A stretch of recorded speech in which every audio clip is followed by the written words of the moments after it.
Happy New Year to you. When you mention John Malone, people who are connected to the man who controls cable will describe him as very smart, very rich, very private, and very tough. But on this occasion, I found him to be very personable and downright pleasant. We sat down for our interview in Bob Magnus's old office, one which has recently been redecorated. Bob never would have sprung for an aquarium. Frivolous, right? Frivolous, yeah. Since his partner's death in 1997, John Malone has definitely emerged as the big fish in the sea of cable TV. In fact, some would say he is the shark. Dr. John Charles Malone has the power to control a great deal of what we see on television. But for all of his money and his influence, you probably don't know much about this very private man. Raised in Connecticut, John majored in engineering at Yale, and by the time he turned 26, he had 4 advanced degrees, including a doctorate from Johns Hopkins.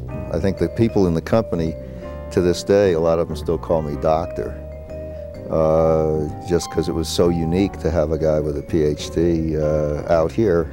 But how did he get here? Well, the year was 1973, and a man named Bob Magnus needed some help. When Bob found that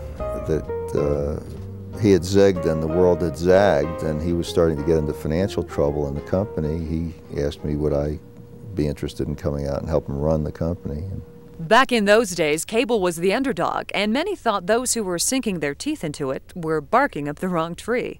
But Magnus and Malone continued to branch out. We enjoyed the challenge of taking some risk and seeing what we could put together. Did people ever say, you guys are crazy for doing this? Were there those naysayers out there? Mostly our wives, I think. But no, seriously, there were 3 or 4 years in the early 70s that were nip and tuck for our company and for the cable industry generally. Building the company the way we were starting with 0. Actually, we were starting below 0. Less than 0. Yeah. And in order to increase, they needed to acquire. Really, the skill I think that Bob and I both shared was the ability to do financial engineering and understand how to do acquisitions.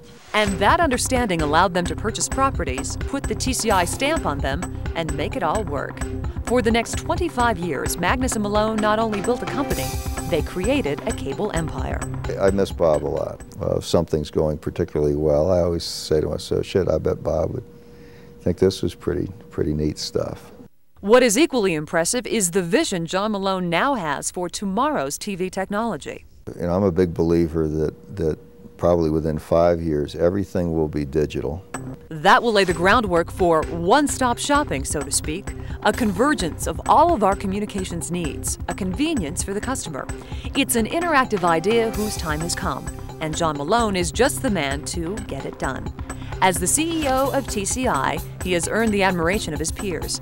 In fact, Ted Turner answers to him, and Barry Diller respects him. As well they should. Telecommunications Inc. owns an enormous array of cable services and reaches 1 in every 4 cable customers. But for someone who has such a hold on the cable industry, John Malone has a rather laid-back approach to business.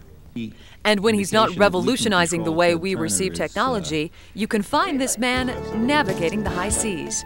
You see, John Malone loves to test the waters. It can be powerboats, it can be sailboats, as long as it's on the water. You're not that picky, huh? No, as soon as I had any money, I bought a sailboat. So I've always been into boats. I hate to break it to you, but you're a little landlocked here in Denver. Yeah, that's why. I think when Bob Magnus recruited me, he told me he would get me a lifetime membership in the Platte River Yacht Club. And of course, I thought that implied water. It was a bar downtown at the time. And if ever there was a time to recognize the accomplishments of the man with the vision to rewire the way we communicate, it is now. With an AT&T merger in the works and TCI consuming an ever-increasing piece of the communications pie, John Malone is the guy to carry cable into the next century. It's not an easy task, and when you make large commitments, you always do it having fully analyzed what I call the what-if question. In other words, what if the assumptions are wrong? you know, am I dead? Or do I get to live and fight another day and try something else?